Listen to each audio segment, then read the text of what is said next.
హరిహర వీరమల్లు అయితే రిలీజ్ అయింది. Mixed talk అయితే సంపాదించుకుంది.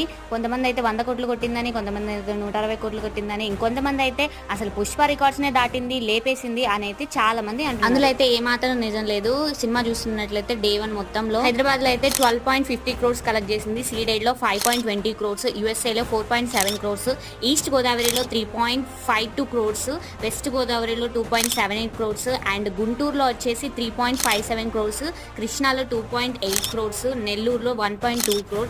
టోటల్ గా మొత్తం కూడా 1 డే కలెక్షన్స్ అయితే 36.58 crores అయితే 1 డే లో ఈ హరిహర వీరమల్లు అయితే కలెక్ట్ చేసింది. ఇది ఓన్లీ పార్ట్ 1. ఇంకా సినిమా చూసినట్లయితే అస్సలు హైప్ లేదు. ఇంకా అది చూసినట్లయితే పవన్ కళ్యాణ్ గారికి హిందీలో మార్కెట్ లేదు కాబట్టి ఇంత తక్కువ కలెక్షన్స్ అయితే కనబడుతున్నాయి. అసలు ఆయన రేంజ్ కి ఇది చాలా తక్కువ. ఆయన కాలి గోటికి కూడా సరిపోవు అనమాట. సో ఇక అది ఫ్రెండ్స్, హరిహర వీరమల్లు అయితే 1 డే లో 36.58 crores అయితే కలెక్ట్ అయినాయి అనమాట.